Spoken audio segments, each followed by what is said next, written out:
Well, you'll always know something is awry. Something is highly sus when a government comes down on Melbourne Cup Day and sneaks out an announcement at the height of the race that stopped a nation. And so it was that yesterday, the government, Tony Burke, the Minister for the Arts and Home Affairs, issued a media release about TV content quotas.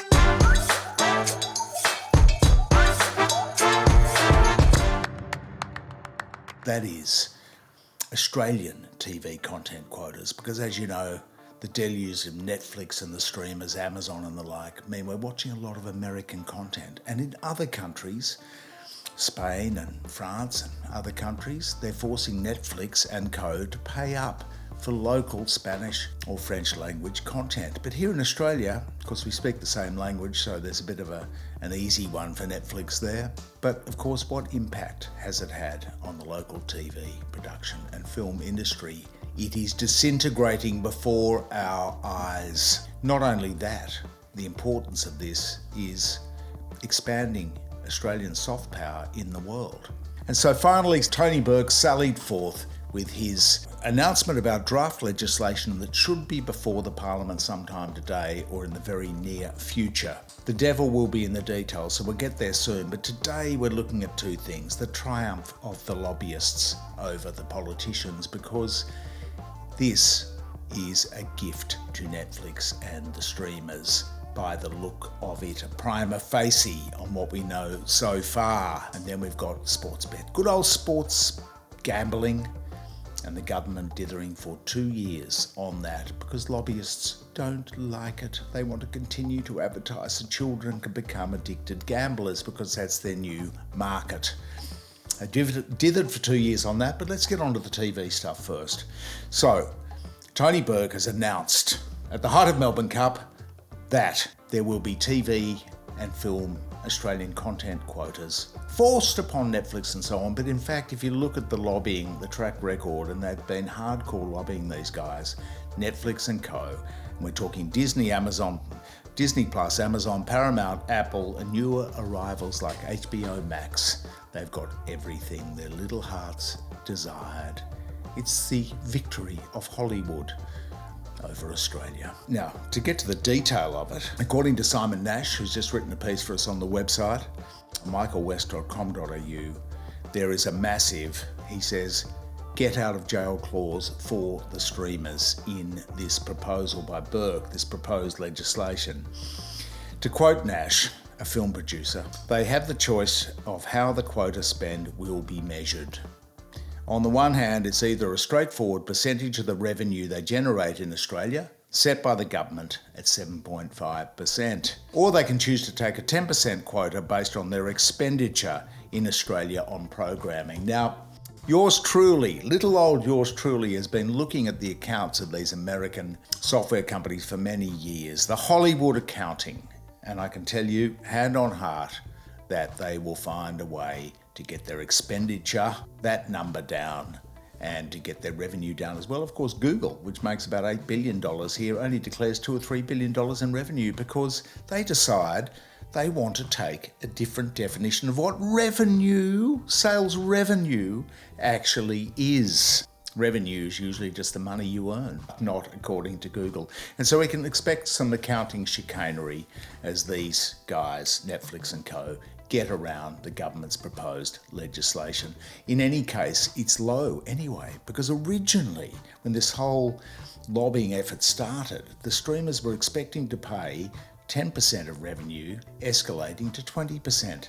But now they've got it at 7.5% ad infinitum, apparently. So they've won.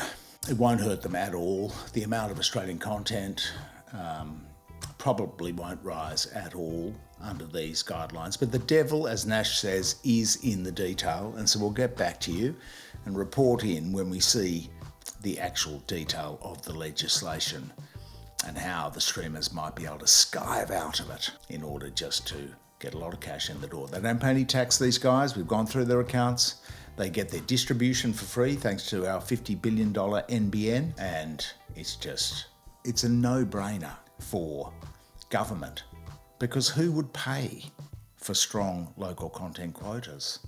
A foreign tax-dodging multinational. That's who will pay for it if he brought in strong revenue-based quotas with no out for accounting chicanery.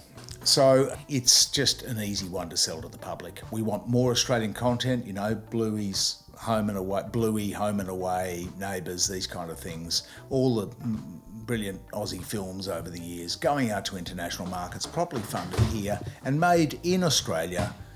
That's what we want. It's a no-brainer and no cost to us, only to a tax-dodging multinational. It is oi, oi, oi all the way. But we just might now visit the old, hackneyed old one, Sportsbet and the Sports Gaming Brigade. You'll notice all the ads. There are a lot of them. Well, a lot of people who are experts in the area are saying that this is affecting Australian children badly. It's hooking them on gambling for life. That, of course, is the aim. You want problem gamblers and as many as you can get.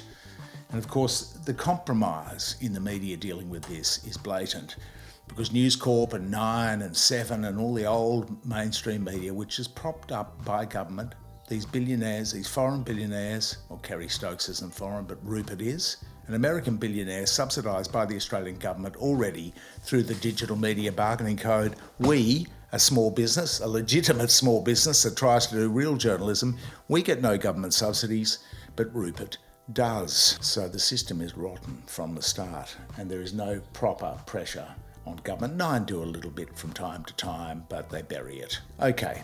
So the federal Labor government is now working on online gambling reform, so we're told, after 2 years. They call it complex work. That's their excuse for not having done anything yet, despite promises for the past few years. They've done nothing substantial to change legislation or regulation applicable to online gambling for more than 2 years. They've taken, as one observer said, a long smoko on online gambling reform, rather than doing the actual complex work. Now, we looked at the complexity of this work.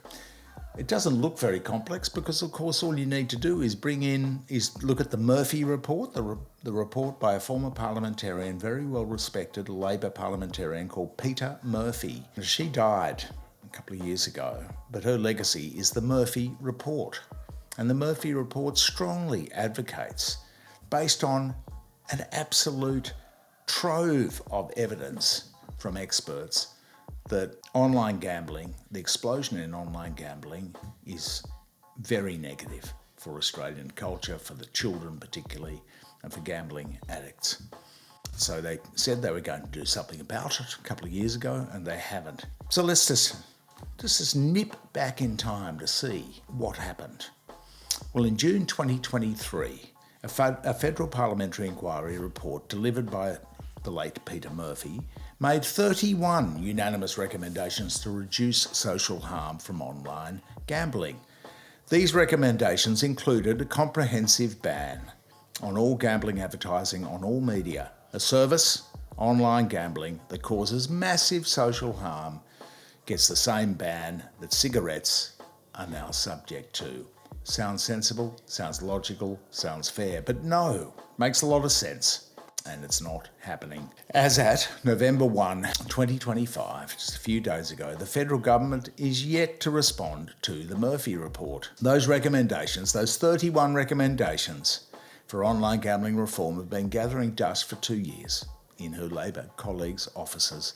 2 years of non-response to the Murphy report. Not much of a show for the legacy of Peter Murphy. And as they dither, and as children get hooked, children in their dozens get hooked to the fancy advertising by the online, Sportsbet and the like, enter Federal Labor Communications Minister Annika Wells, who appears to believe that the Labor government's 2-year non-response to the Murphy report and 2-year maintenance of the status quo is a Labor triumph. Minister Wells recently stated in a doorstop interview, "It's complex work, and if it was easy to have been completed, we would have completed it already." Thank you, for those sage words, Annika. Other people would say that the Murphy Report was where the complex work had already been done. If you have a look at it, or 197 pages counting the foreword and the list of recommendations. It's based on evidence gleaned from 161 written submissions and 13 public hearings held on November 23, 2022, on the 30th, on the 5th of December, 7th of February, 10th of February, 14th of February, 28th of February, 1st of March 2023, 7th March 2023, 21 March 2023, 28 March 2023, 4th of April and 5th of April 2023. 13 public hearings in which the complex work was being done. Turn to page 167 of the Murphy Report and you will find references to 25 exhibits, including various research papers published in peer-reviewed academic journals. In contrast to the Murphy Report, the complex work referred to by Minister Wells has been accompanied by a pageless and wordless public report, a doorstop interview, and a go away. We're doing complex work. It's not very complex, they're just playing straight into the warm and loving embrace of the gambling lobby that takes them out for lavish lunches and swings their influence with ridiculous petitions. It's not complex work, it's a lie, actually. Simple as that. The complex work has been done, and yet we wait. So we're going to get back to you, well, if the gambling reform ever happens, because of course Rupert and co on, the American billionaire, they don't want it to happen because they get revenue from all these ads. The free-to-air broadcasters don't want it to happen either. The media does not want it to happen because they're funded by this one growth sector, online gambling, which is sucking all our children in. We'll get back to you too on the devil in the detail of the TV production stuff, because this is vital for Australia that we maintain a local film industry. It's jobs. There's 50,000 people work in this sector. It needs to be supported. Instead, you know what we support? Hollywood studios coming down here with special tax breaks to shoot Hollywood guff in Australia with mostly Hollywood actors and crews. Anyway, like, share and comment in the section below. Please support us on Patreon if you can, and we'd just like to say thank you to our sponsors, Island Optical and Optical Warehouse, that fund the journalism, the journalists directly that put the content through Michael West Media and onto the West Report on YouTube. They are silver sponsors, and we thank them for their support for independent journalism.